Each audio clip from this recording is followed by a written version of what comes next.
नमस्कार, मैं Praveen Kumar Mishra, PKM institute की तरफ से आप सभी का स्वागत करता हूँ। जी हाँ, आज के सेशन में मैं मैथ्स का एक पार्ट है मेंस्ट्रुएशन में एक टॉपिक है 3D शेप। 3D शेप पे भी एक टॉपिक है क्यूबॉइड, जो आपको क्लास 5 से लेकर क्लास 10 तक हेल्प करेंगे। और कभी-कभी जो इंजीनियर या फिर अ, जो मिस्त्री सब होते हैं उनके लिए भी ये फ़ायदेमंद है। बट मैं ये टॉपिक जो स्टूडेंट के लिए शुरू करने जा रहा हूँ वो क्लास 5 से लेकर क्लास 10 तक ये हेल्प करेंगे। जी हाँ, तो आज का सेशन स्टार्ट करने से पहले मैं आप सभी को ये बताना चाहता हूँ कि लोग कहते हैं ना कि पानी में डूब के मर गया। तो मैं ये बता दूँ कि पानी में गिरने से कोई नहीं मरता। पानी में गिरने से कोई नहीं मरता। मरता वो है जिसे तैरना नहीं आता। जी हाँ, सही सुना आपने। मरता वही है जिसे तैरना नहीं आता। सही बात है। हम लोग कभी-कभी ये कहते हैं, अरे वो बहुत बड़ा आदमी है, बहुत पैसा वाला ये है, हम गरीब हैं, ऐसे हैं। तो ये चीज़ कहना गलत है। ये चीज़ कहना गलत है कि वो पैसे वाला मेरे हम गरीब हैं। गरीब वो नहीं जिसके पास पैसा है। गरीब वो है जिसका शरीर रहते वो काम नहीं करता, कुछ नहीं करता। शरीर होते हुए वो कुछ नहीं कर सके, सोचता है वो कि बैठे-बैठे हर कुछ मिल जाए, तो वही गरीब है, पैसे वाला नहीं। अगर कोई व्यक्ति अपने मेहनत से 2 वक़्त की रोटी भी खा रहा है ना, तो उसे गरीब नहीं कह सकते। लोग केवल जो व्यक्ति दूसरे को देखते हैं कि वो ऐसा है, वो ऐसा है, अपना काम को नहीं कर पाते, वही वो अपने आप को समझ ले कि वो क्या है। तो कर्म की प्रधानता दीजिए, कर्म को फ़ोकस कीजिए और जो भी हमारे स्टूडेंट्स हैं, उनका अभी कर्म कमाना नहीं बल्कि पढ़ना है। आप अपने अंदर नॉलेज को गेन कीजिए, जितना नॉलेज चाहे उतना नॉलेज ले सकते हैं। और बहुत ऐसे स्टूडेंट हैं, ये कहते हैं कि वो बहुत तेज़ है पढ़ने में, मैं नहीं हूँ, मुझे समझ में नहीं आता वो तेज़ है। तो मैं बता दूँ कि ये सोच को हटाइए, जैसे वो है वैसे आप भी हैं। अगर वो पढ़ने में तेज़ है तो आप भी तेज़ हैं। बस ये है कि वो अपना काम मेहनत से, लगन से और कंटिन्यू वे में वो कर रहा है। लेकिन आप क्या कर रहे हैं? आप कुछ नहीं करते। आप अपना पढ़ाई तो नहीं कर पाते हैं, लेकिन दूसरे को कहते हैं वो तेज़ है। जी नहीं, जैसे आप हैं वैसे वही है। बस वो अपना कर्म को प्रधानता दिए हुए हैं, अपना कर्म करते जा रहे हैं, इसलिए उसके पास बहुत सारे नॉलेज है, कुछ स्टूडेंट के पास, जो कुछ नहीं कर रहे हैं, उनके पास बहुत कम नॉलेज है। तो जी हाँ, ऊपर वाला ने हम सभी को इक्वल बना के भेजा। एक जैसा शरीर सबको दिया है। बस यही है, वही इस दुनिया में आगे बढ़ता है जो अपने काम पर ध्यान देता है और किसी चीज़ पर नहीं। जो काम दूसरा कर सकता है वो मैं भी कर सकता हूँ। Yes, we can. ये लगाइए कि हाँ, जो व्यक्ति कोई काम दूसरा कर सकता है वो मैं भी कर सकता हूँ। I have a potential. सीधा-सा बात है कि मैं कर सकता हूँ, मैं कर सकता हूँ, मैं कर सकता हूँ। ये चीज़ अपने अंदर सेल्फ कॉन्फिडेंट आइए कि दुनिया का कोई भी काम कठिन नहीं है, मैं हर काम को कर सकता हूँ, हर काम को कर सकता हूँ। जी हाँ, तो अपना पॉजिटिव सोच रखिए, अपने कर्म में प्रधानता दीजिए और अपने अंदर ये जगाइए कि मेरे लिए कुछ भी कठिन नहीं है, सब कुछ कीजिए, मैं कर सकता हूँ, इस विश्वास के साथ आगे बढ़िए। लेकिन हाँ, कुछ काम करने के लिए समय लगता है, कुछ के लिए समय समय कम लगता है। तो समय को ध्यान मत दीजिए, बस आपका जो कर्म है वो कीजिए। हर कुछ आसान है। तो चलिए आज चलते हैं हम मैथमेटिक्स का एक पार्ट 3D शेप। उसमें 3D शेप में मैं क्यूबॉइड आज टॉपिक पर चर्चा कर रहा हूँ जो क्लास 5 से लेकर के क्लास 10 तक सारे बच्चों के लिए ये फ़ायदेमंद है। और इसमें कुछ फ़ॉर्मूलाज़ क्लास 5 से 10 तक मिल जाएँगे, कुछ फ़ॉर्मूला आपको क्लास 9-10 में भी मिल सकते हैं। लेकिन बहुत ऐसे स्टूडेंट हैं जिन्हें कुछ एक्स्ट्रा ज्ञान दिया जाए तो वो कहते हैं अरे मेरे कोर्स में है ही नहीं, मेरे में है ही नहीं तो मैं क्यों पढूँ? जब आएगा तब पढ़ूँगा। तो जी नहीं, अगर आपको जिस वक़्त जहाँ से कुछ नॉलेज मिल रहा है ना, आप उस वक़्त वहाँ से अपने नॉलेज को ले लें। तो आज मैं स्टार्ट करने जा रहा हूँ क्यूबॉइड। क्यूबॉइड, क्यूबॉइड क्या है? आप देख रहे होंगे क्यूबॉइड। एक मैं एग्ज़ाम्पल दे रहा हूँ क्यूबॉइड का, ये देखिए। ये मोबाइल कवर देख रहे हैं आप, मोबाइल कवर देख रहे हैं? ये मोबाइल कवर है। आप केवल फ्रंट फेस देखेंगे, केवल फ्रंट फेस, तो ये आपको रेक्टेंगल दिखेगा, रेक्टेंगल दिखेगा। लेकिन आप इसके पूरा देखिए तो रेक्टेंगल शेप में ही ये पूरा बॉक्स है, तो ये क्यूबॉइड शेप हो गया। क्यूबॉइड शेप क्यों हुआ? क्योंकि इसके इसके पास 6 फेस है। रेक्टेंगल के पास केवल सिंगल एक ही फेस है। रेक्टेंगल के पास केवल फ्रंट फेस है, लेकिन क्यूबॉइड के पास 6 फेसेस है और 6 अपोजिट फेस इक्वल्स है। जितने भी फेसेस में वो इक्वल है और ये 3D शेप है, 3D शेप, जबकि रेक्टेंगल 2D शेप है और क्यूबॉइड 3D शेप है। मैं आपको बता दूं कि 3D शेप और 2D शेप क्या होता है, सो ध्यान दीजिए। 2D शेप और 3D शेप, आप ये शेप को देख रहे हैं, इसके बारे में तो आप लोग परिचित होंगे ही पहले से आप लोग जानते हैं कि ये कौन सा है। आप 3 से पढ़ते आ रहे हैं, रेक्टेंगल रेक्टेंगल रेक्टेंगल। जी हाँ, ये तो रेक्टेंगल है और ये इसका, इस फेस का केवल आगे का पार्ट है। और ये 2D 2D 2D, D for dimension, D for dimension. Dimension का मतलब अदर नेम हम इसको साइड कहते हैं ना, वही डायमेंशन है। तो अभी तो मैंने डायमेंशन का मतलब बता दिया, आप फिर मन में सोच रहे होंगे डायमेंशन का मतलब साइड है तो इसमें 4 साइड है, सर 2D क्यों लिखा? तो 4 साइड है वो सही है, पर 2D का मतलब होता है अगर एक पॉइंट पर, किसी एक पॉइंट से हम वर्टेक्स कहते हैं, एक पॉइंट पर अगर 2 लाइन सेगमेंट आकर मीट कर रहा है, लाइन सेगमेंट, और कोई क्लोज फिगर है, 2 लाइन सेगमेंट आकर मीट कर रहा है किसी क्लोज फिगर का, तो वो 2 डायमेंशनल शेप होगा। ये क्लोज्ड फिगर है। क्लोज्ड का मतलब क्या होता है? क्लोज्ड का मतलब होता है चारों तरफ से बंद। जब भी कोई क्लोज्ड फिगर मिले, उसका एक पॉइंट देखिए, उस पॉइंट पे अगर 2 साइड मिल रहा है ना, तो ये 2 डायमेंशनल शेप हुआ।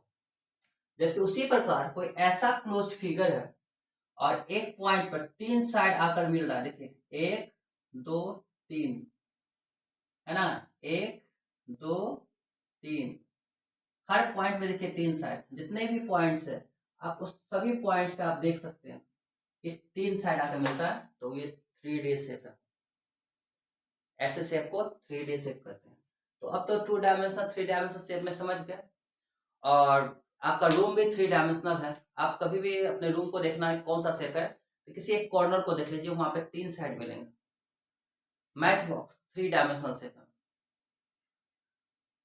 और 2 डायमेंशनल शेप जिसका 2 साइड में जैसे रेक्टेंगल फेस, वो 2 डायमेंशनल। ट्रायंगल भी 2 डायमेंशनल है। देखिए यहाँ पे एक पॉइंट पर 2 लाइन मिल रहा है। जी हाँ, तो ये 2 डायमेंशनल शेप है और ये 3 डायमेंशनल शेप है। एक ऐसा 3 डायमेंशनल शेप जिसमें 6 फेसेस होती है। एक ऐसा 3 डायमेंशनल शेप जिसमें 6 फेस होती है और उसके 6 फेसेस में उसके अपोजिट फेसेस इक्वल होते हैं, उसी को क्यूबॉइड कहते हैं। That 3D shape whose opposite faces are equal. एक ऐसा 3D शेप, एक ऐसा 3D शेप, समझ रहे हैं ना? 3 डायमेंशनल मैंने आपको बता दिया। जब एक पॉइंट पर, ध्यान से सुनिए ना, इधर उधर क्या देखने लगते हैं, ध्यान से सुनिए। जब एक पॉइंट पर 3 साइड आकर मिल रहा है ना, तो वो 3D शेप है। तो वैसा 3D शेप जिसका अपोजिट फेसेस क्या है? इक्वल है। इक्वल है मैंने क्यूबॉइड की चर्चा कर रही है, तो क्यूबॉइड का ही अपोजिट फेसेस इक्वल होते हैं। जी हाँ, लेकिन ये देखने में रेक्टेंगल जैसा ही लगता है, पर ये 3 डायमेंशनल है इसलिए क्यूबॉइड। अगर ये 2 डायमेंशनल होता तो रेक्टेंगल होता। मैच बॉक्स आपका क्या है? 3 डायमेंशनल शेप है और क्या है वो? क्यूबॉइड। जी हाँ, तो क्या है? That 3D shape whose opposite faces are equal, that is called cuboid। जी हाँ, इस क्यूबॉइड का कुछ ना कुछ प्रॉपर्टी होता है। हम सभी लोग के अंदर कुछ ना कुछ प्रॉपर्टी, क्वालिटी होती है ना। हर इंसान की अपनी क्वालिटी होती है। कोई पढ़ने में तेज है, कोई अर्निंग में तेज है, कोई दौड़ने में तेज है, कोई खेलने में तेज है। हर इंसान किसी न किसी चीज में कुछ ना कुछ तेज होती है, क्वालिटी होती है, उसका भी कुछ ना कुछ पॉइंट होता है। जब भी हम लोग पढ़ाते हैं तो कुछ ना कुछ किसी का एग्जाम्पल देते हैं, उसकी क्वालिटी को बताया जाए। तो अभी मैंने क्यूबॉइड के बारे में चर्चा की है, तो क्यूबॉइड के भी कुछ इंपॉर्टेंट पॉइंट बता दो कि इसमें क्या क्या चीज़ है। Some important point about cuboid, some important point about cuboid. Cuboid जो देख रहे हैं इसका क्या इम्पोर्टेंट है, इम्पोर्टेंट कुछ महत्वपूर्ण पॉइंट अबाउट किसका, क्यूबॉइड का। क्यूबॉइड के बारे में कुछ इम्पोर्टेंट पॉइंट मैं बताता हूँ। आप ये डिफिनेशन समझ गए दैट 3D से 3D क्या होता है समझ गए, हुज अपोजिट, अपोजिट का मतलब समझ ही गए होंगे, आमने सामने वाला, फेसेस आर इक्वल, समझ गए ना। तो ये क्यूबॉइड है। क्यूबॉइड में कुछ इंपॉर्टेंट पॉइंट्स है, इंपॉर्टेंट पॉइंट्स, इसको जानना होगा, इसको जानना होगा। क्या होगा, it has eight vertices, it has eight vertices. ये वर्टिसेस क्या होता है पता है, ये वर्टिसेस क्या होता है, जिस जितने भी लाइन सेगमेंट देख रहे हैं आप, जितने भी लाइन सेगमेंट जिस पॉइंट पे आके मिलती है ना, वो वर्टिसेस होता है। तो ये वर्टिसेस है, वर्टेक्स, ये वर्टेक्स है। आप देख रहे हैं ना, जितने भी ये पॉइंट देख रहे हैं आप, ये सारा का सारा पॉइंट वर्टेक्स है। उसमें भी है 3 डायमेंशन शेप में, 2 डायमेंशनल शेप में, ये सारा का सारा पॉइंट वर्टेक्स है। आपको पता है कि क्यूबॉइड में कितने वर्टेक्स होते हैं, बहुत लोगों को पता भी होंगे, बहुत लोगों को नहीं भी पता होंगे। तो चलिए मैं आज बताता हूँ कि क्यूबॉइड में 8 वर्टेक्स होते हैं।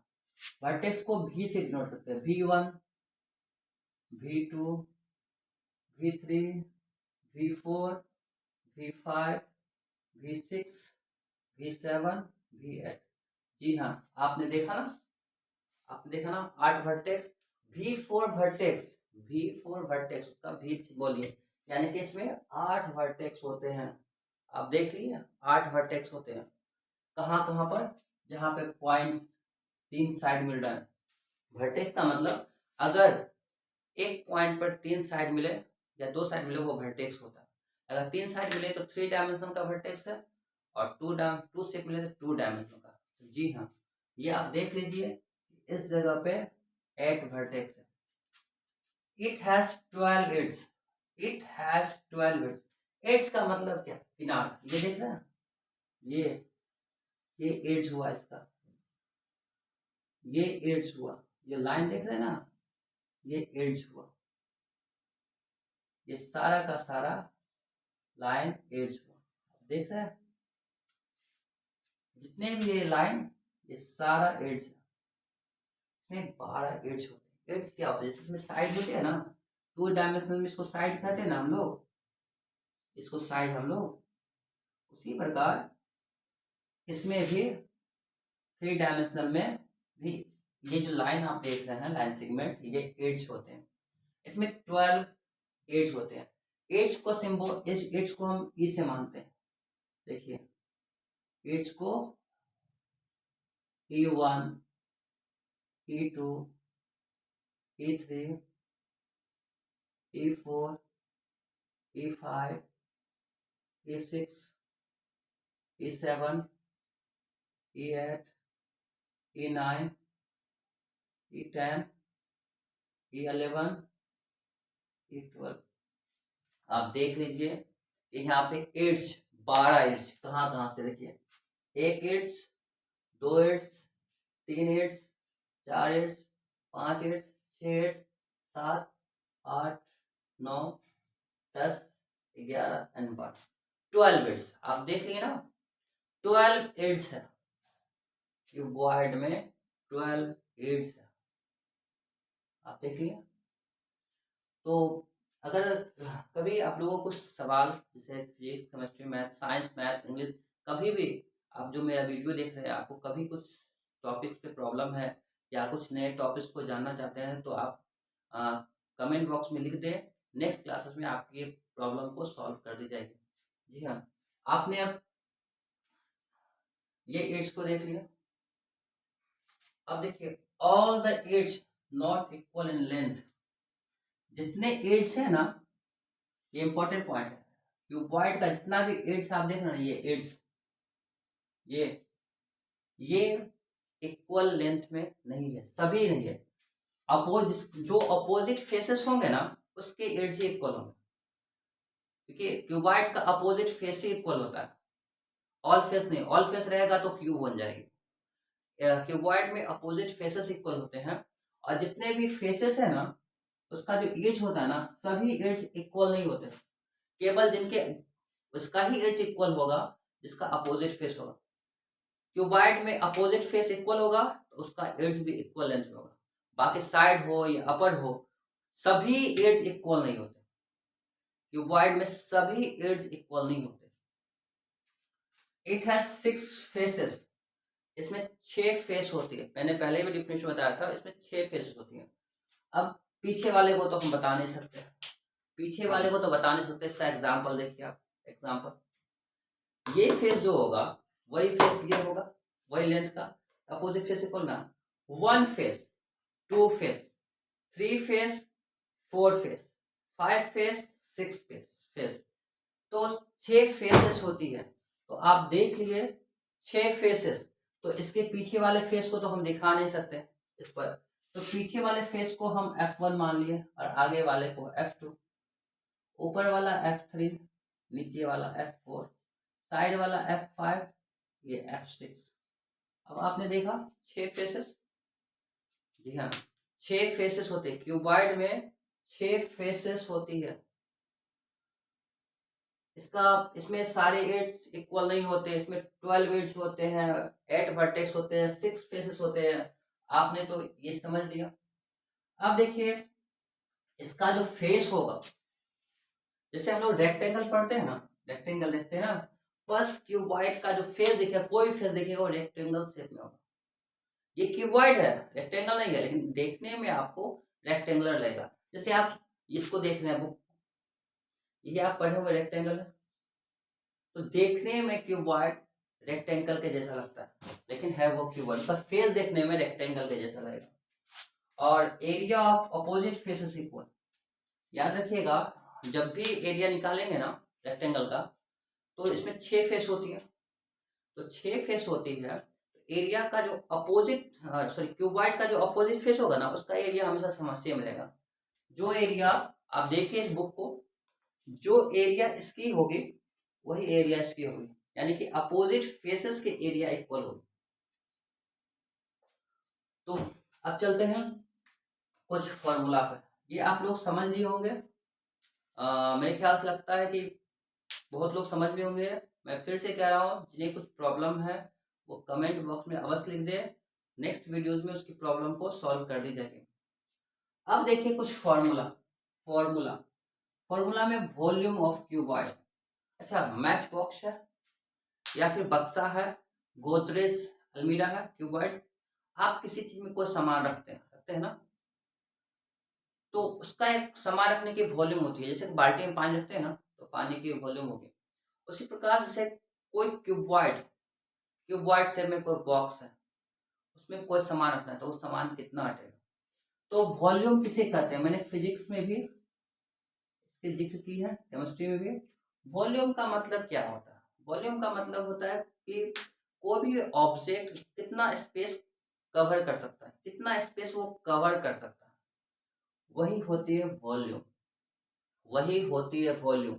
तो जैसे एक आपके पास क्यूबॉइड वाला बॉक्स है, एक बॉक्स है जो क्यूबॉइड शेप में है, एक बॉक्स है आपके पास जो क्यूबॉइड शेप में है, और उसमें कुछ सामान डाल दिया, तो सामान कितनी हटेगी, वो सामान कितनी हटेगी। एक खाली बॉक्स है, कहा जाएगा इसमें कितनी सामान हटेगी, बताइए आप। बिना सामान रखे हुए, बिना वजन किए हुए एक आपको क्यूबॉइड वाली बॉक्स दे गई, उसमें कहा जाएगा कितनी सामान हटेगी। तो उस बॉक्स का हम लोग लेंथ, ब्रेथ और हाइट को मेजर कर लेंगे। किसी एक चीज का लेंथ, ब्रेथ, हाइट को मेजर कर लेंगे, और उसी लेंथ, ब्रेथ, हाइट को मल्टीप्लाई कर देंगे, तो वॉल्यूम ऑफ क्यूबॉइड बनेगा। जी हाँ, length into breadth into height. एक लेंथ होता है, एक ब्रेथ होता है और एक हाइट होता है। क्यूबॉइड में 3 चीज होते हैं, लेंथ, ब्रेथ, हाइट, जबकि रेक्टेंगल में लेंथ इंटू ब्रेथ ही होता है, लेंथ और ब्रेथ ही होता है, जबकि क्यूबॉइड में लेंथ, ब्रेथ एंड हाइट तीनों होते हैं। और किसी के बॉक्स क्यूबाइड के बॉक्स का लेंथ को मेजर कर लेंगे, ब्रेथ को मेजर कर लेंगे और हाइट को मेजर कर लेंगे, तो तीनों मिलाकर तीनों को मल्टीप्लाई कर देंगे तो उस क्यूबाइड बॉक्स की आपकी वॉल्यूम निकल जाएगी। वॉल्यूम कि उसके अंदर कितना ऑब्जेक्ट जो भी रखेंगे वो कितना स्पेस कवर कर सकता है या उसमें कितना कोई ऑब्जेक्ट अट सकता है, कितना सामान अट सकता है। जबकि इसमें केवल लेंथ और ब्रेथ होते रेक्टेंगल में। एक चीज याद रखिएगा, जब भी हम एरिया निकालते हैं ना, तो एरिया में जैसे कोई यूनिट है सेंटीमीटर और सेंटीमीटर, एरिया में जैसे यूनिट्स है सेंटीमीटर, मीटर, किलोमीटर, एरिया जब भी निकालेंगे ना तो इस यूनिट का स्क्वायर लग जाएगा, इस यूनिट का स्क्वायर लग जाएगा। जबकि हम वॉल्यूम निकालेंगे तो इस यूनिट का क्यूब लग जाएगा। वॉल्यूम में, ये वॉल्यूम में क्यों लगता है, ऊपर पावर 3 आता है। जब भी वॉल्यूम निकालेंगे ना इस यूनिट में पावर 3 देंगे, लेकिन जब भी स्क्वायर निकालेंगे तो पावर 2 देंगे। समझ रहे हैं? अगर मीटर होगा तो मीटर क्यों, तो लेंथ ब्रेथ हाइट को मल्टीप्लाई कर देंगे तो वो हो जाएगा वॉल्यूम ऑफ क्यूबाइड। जबकि total surface, total area of cuboid, total area of cuboid क्या होता है? टोटल एरिया पता है आपको? टोटल एरिया का मतलब 6 फेस का एरिया, टोटल एरिया का मतलब 6 फेस के एरिया। तो हम आपको बता दें 2 फेस के एरिया तो इक्वल हो गए, पहले बता दिए ना, 2 फेस के एरिया इक्वल हो गए। तो 2 फेस की जब एरिया इक्वल हो गई तो उसको हम 2 से मल्टीप्लाई करेंगे, क्योंकि एक फेस तो नहीं क्यूबाइड में, अपोजिट फेस, 2 अपोजिट फेस है तो एक का एरिया जो होगा वही दूसरे का होगा। तो यहाँ पे 3 पेयर है, 6 फेसेस है, 2 पेयर करके 3 पेयर है फेस का, तो 2 से मल्टीप्लाई करेंगे। अब देखिए 6 फेस में जैसे ये लीजिए, इसमें क्या L इंटू एच, सामने वाला भी इसको H माने हम और ये L, तो एक फेस के लिए LH हो गया साइड, दूसरे के लिए BL हो गया और LB हो गया, L और B, और तीसरे के लिए BH, B और H, ये साइड वाला के लिए। तो आप देखिए एरिया ऑफ एक फेस का निकालिए, एरिया ऑफ एक फेस का, रेक्टेंगल क्या होता है? L into B. हम लोग जानते हैं एरिया ऑफ रेक्टेंगल क्या होता है? L into B, L into B होता है। तो एक फेस का क्या होगा एरिया? L into B. तो 2 फेस का क्या होगा? तो 2, इसको 2 से मल्टीप्लाई कर दिया।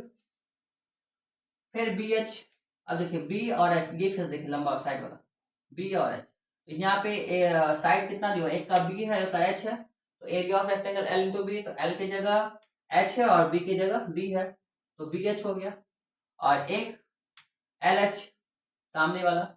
तो यहाँ पे L इंटू बी इसी के फॉर्मूला बैठेगा, लेकिन जो साइड दिया रहेगा वो साइड लिखेंगे। तो यहाँ पे 3 साइड का निकाल लिए, 3 डिफरेंट साइड का एरिया निकाल दी क्यूबाइड में L इंटू बी के फॉर्मूला पर। तो L into B into H, L into H, अब तीनों को ऐड कर दिए, तीनों को ऐड करके जो आएगा उसको 2 से मल्टीप्लाई कर देंगे तो वो हो जाएगा टोटल सरफेस, यानी कि 6 फेस के एरिया, क्यूबाइड में 6 फेस के एरिया जो होगी ना, ये 6 फेस की एरिया निकलेगी। उसके बाद एक चीज आपको बता दे, इट हैज 4 डायगोनल, यहाँ पे एक पॉइंट और होगा, इट हैज 4 गोनल, 4 डायगोनल। जी हाँ, क्यूबॉइड में 4 डायगोनल्स भी होती है, क्यूबॉइड में 4 डायगोनल्स होती है। डायगोनल्स क्या होती है मैं आपको बता दूं, डायगोनल्स क्या होती है उसके बारे में आप देख लीजिए, डायगोनल्स क्या होती है। अगर हम रेक्टेंगल में, डायगोनल्स होती है अपोजिट एंगल को बाइसेक्ट करने वाला लाइन, जो अपोजिट एंगल है ना उसको बाइसेक्ट करती है, तो इस लेंथ को डायगोनल कहते हैं। एक ऐसा लेंथ जो 2 डायमेंशनल हो या 3 डायमेंशनल हो, उसके अपोजिट फेसेस को बाइसेक्ट करती है, तो उसे ही अपोजिट एंगल को आप देखेंगे 2 डायमेंशनल या 3 डायमेंशनल में, अगर किसी के भी अपोजिट एंगल को अगर बाइसेक्ट करती है जो लाइन, अपोजिट एंगल को, उसी लाइन को डायगोनल कहते हैं। और आप देख लीजिए कि इसमें भी 4 डायगोनल होंगे। 2D में 2 ही डायगोनल होते हैं, जबकि 3D में 4 डायगोनल्स होंगे। कैसे होंगे देखिए, आप इस कॉर्नर को देखें, इस कॉर्नर को अगर इस सामने वाले कॉर्नर से मिलाते हैं तो 2 डायमेंशन से रेक्टेंगल है, तो यहाँ पे एक डायगोनल 2 डायगोनल होता है। लेकिन इस वाले कॉर्नर को हम इससे नहीं मिलाएंगे, पीछे वाले से मिलाएंगे। ये वाले एंगल को इस वाले से, पीछे वाले से, तो पीछे वाला अपोजिट एंगल होता है। जबकि रेक्टेंगल में जो हम फेस देखते हैं ना, वही होता है, हम उसी को देखते हैं कि अपोजिट एंगल। तो रेक्टेंगल में सही है, पर क्यूबॉइड में आएंगे ना तो ये एंगल और इसके पीछे, ये सामने वाला नहीं, ये सामने वाला, जबकि पीछे वाला जो ये एंगल होगा एक डायगोनल, इसका ऊपर इसका नीचे, फिर इसका देखिए, इसका नीचे फिर इसका ऊपर, एक तरफ 2 और दूसरी तरफ ही फिर 4, यानी कि 2 2, वन साइड में 2 डायगोनल, अदर साइड में 2 डायगोनल, यानी कि क्यूबॉइड में 4 डायगोनल्स होते हैं।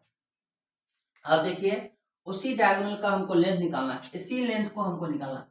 जैसे ये लिए ना, ये डायगोनल आ जाएगा, इस पे आ जाएगा, जबकि देखने में आपको लगेगा इस पे है, लेकिन ये इस पे आएगा, और ये चला जाएगा इस पे, ऐसे मिलेगा, और ये आएगा इस पे। एक तरफ दो डायगोनल, तो दूसरी तरफ भी ये आ जाएगा इस पे, और ये आ जाएगा आगे वाला पर। तो 2 to 4 डायगोनल्स होते हैं, और इसकी डायगोनल का लेंथ हमें निकालना है। तो इसकी डायगोनल का लेंथ निकालने के लिए हमें तीनों एड्स का स्क्वायर करके अंडर रूट लगा देंगे। जो भी एड्स हो गए, एक एड्स एल है तो एल का स्क्वायर, प्लस एक एड्स बी है तो बी का स्क्वायर, प्लस एक एड्स एच है तो एच का स्क्वायर, अंडर रूट ये लगा देंगे। तो अगर लेंथ ऑफ डायगोनल निकालना है तो हम लोग इस पे निकालेंगे। और एक और formula, lateral area of root, lateral surface area, यहाँ पे सरफेस भी लगा सकते हैं, lateral surface area, lateral surface area of root, lateral surface area of root. Lateral surface area क्या होता है? लेटरल सरफेस का मतलब होता है केवल चारों दीवार, केवल चारों दीवार, छत और फ्लोर हट जाता है। आप रूम में देखिए, 4 दीवार, एक ऊपर एक नीचे है ना, क्यूबॉइड के फॉर्म है ना, उसी प्रकार से लेटरल का मतलब केवल जो दीवार खड़ा है ना, दीवार, उसी का एरिया निकालना, और छत और फ्लोर का छोड़ देना। तो टोटल में क्या, छत और फ्लोर लेकर है 6 फेस, इसमें क्या है 6 फेस नहीं है, केवल 4 ही दीवार का है। उसके लिए ये एरिया होता है 2 into length plus breadth into height, 2 into length plus breadth into height. जी हाँ, अब आप लोग तो क्यूबॉइड के बारे में समझ गए होंगे, क्यूबॉइड क्या है, उसके क्या इंपॉर्टेंट पॉइंट्स हैं, और उसकी क्या फॉर्मूला है। नेक्स्ट क्लासेस में मैं क्यूबॉइड पर जो भी सवाल, क्यूबॉइड पर जो भी सवाल सॉल्व किए जाएंगे, आप उसे ध्यान से देखिएगा। आज केवल मैं इसमें आपको क्यूबॉइड के बारे में इंट्रोडक्शन दिया हूँ। नेक्स्ट वीडियो में इस पर, क्यूबॉइड पर, उसके फॉर्मूला पर जो भी क्वेश्चन बनेंगे मैं सॉल्व करके आपको बताऊंगा। लेकिन अपना जो भी आप वीडियो देख रहे हैं, ध्यान से देखें, जो भी स्टूडेंट है, ताकि आपको हर पॉइंट की नॉलेज हो सके। और मैं यही कहूँगा कि कर्म को प्रधानता दीजिए, अपने कर्म को अच्छा बनाइए, और नॉलेज को जितना गेन कर सकते हैं गेन कीजिए। एजुकेशन को अपने अंदर रखिए। इस दुनिया में एजुकेशन के अलावा आपका कोई दूसरा नहीं है, अपने नॉलेज के अलावा आपका कोई दूसरा नहीं। आप किसी पर भरोसा नहीं कर सकते हैं, जबकि आपसे जब तक किसी का मतलब है ना, तब तक वो आपका साथ देगा। जिस दिन आपसे मतलब निकल जाएगा, वो आपको छोड़ देगा। यही दुनिया की रीत है। तो मैं फिर से ये कहना चाहूँगा कि आप पढ़े, बढ़िया से पढ़े, नॉलेज को गेन करें, ताकि आप हर समाज, पूरी दुनिया में सम्मान पा सकें। और मैं अपने सेशन को खत्म करने से पहले कुछ कहना चाहता हूँ कि पीकेएम इंस्टीट्यूट ऑनलाइन और ऑफलाइन दोनों क्लासेस की तैयारी कर ली है। न्यू सेशन अप्रैल में स्टार्ट होने जा रही है, तो ऑनलाइन एंड ऑफलाइन दोनों क्लासेस यहाँ पे चलेगी। दोनों तरीका से जो बच्चे दूर हैं, या फिर दूसरे शहर में रहते हैं, या देश के दूसरे कोना में रहते हैं, कहीं भी वो ऑनलाइन अगर आ नहीं सकते इंस्टीट्यूट, तो वो ऑनलाइन के माध्यम से भी पढ़ाई कर सकते हैं, और जो आस-पास है, जो आ सकते हैं, वो ऑफ़लाइन भी पढ़ाई कर सकते हैं। पीकेएम इंस्टीट्यूट में ऑनलाइन एंड ऑफ़लाइन दोनों की पढ़ाई की व्यवस्था की गई है, और साथ में पीकेएम इंस्टीट्यूट उन बच्चों के लिए कुछ स्कीम लेके आई है जो आर्थिक रूप से अ, मतलब कम है, आर्थिक इकोनॉमिक क्राइसिस है, जिस कारण से वो अच्छी एजुकेशन की प्राप्ति नहीं कर सकते। तो केवल वैसे बच्चे जो थोड़ा अपने आप को ये समझते हैं कि हम ऊँचे कोचिंग या स्कूल में नहीं पढ़ सकते, जो पढ़ाई से वंचित है, उनके लिए केवल और केवल ₹200 पर मंथ में पीकेएम इंस्टीट्यूट पढ़ाएगा। जी हाँ, यहाँ पर वैसे बच्चे जिनके पास इकोनॉमिक लेवल कमज़ोर है, वो केवल 200 में सारे सब्जेक्ट की पढ़ाई कर सकते हैं। उन गरीब बच्चों को जिन्हें कोचिंग नहीं मिल रही है, जो नहीं पढ़ पा रहे, केवल उनके लिए। मैंने बहुत इस देश में ऑब्ज़र्व किया है, लोग पढ़ाई को छोड़कर कूड़ा चुनने जाते हैं, होटल में काम करते हैं, क्योंकि उनके पास कम पैसे होते हैं इसीलिए। तो मैं यही चाहूँगा जो इकोनॉमिक क्राइसिस से झेल रहे हैं, जिनके पास आर्थिक तंगी है, जो अपने चाहते हैं कि अपना आपको अच्छा भविष्य बनाएँ, जो अच्छे इंस्टीट्यूट में नहीं जा सकते, तो वैसे बच्चों के लिए मैं पीकेएम इंस्टीट्यूट आगे आया है। केवल और केवल ₹200 ही ली जाएगी। अधिक जानकारी के लिए आप मेरा डिस्क्रिप्शन बॉक्स खोल के देख सकते हैं, और मेरा कॉन्टैक्ट नंबर भी है, और मैं अपना कॉन्टैक्ट नंबर लिख दूँगा। अधिक जानकारी प्राप्त करनी है तो उस नंबर पे कॉल कर सकते हैं। कॉल करने का टाइमिंग होगी आपका शाम 3 पीएम टू 6 पीएम, आप उस पे कॉल कर सकते हैं। कब 3 पीएम टू 6 पीएम कभी भी, और अधिक जानकारी आप ले सकते हैं। और इसके साथ ही मैं आप सभी को धन्यवाद करना चाहूँगा जिन्होंने समय निकाल कर हमारे इस वीडियो को देखा, और साथ में मैं ये भी कहना चाहूँगा, आप बड़ों का आशीर्वाद, अपने कलिंग्स का प्यार हम पे बना लें। धन्यवाद। और स्क्रीनशॉट ले सकते हैं आप लोग।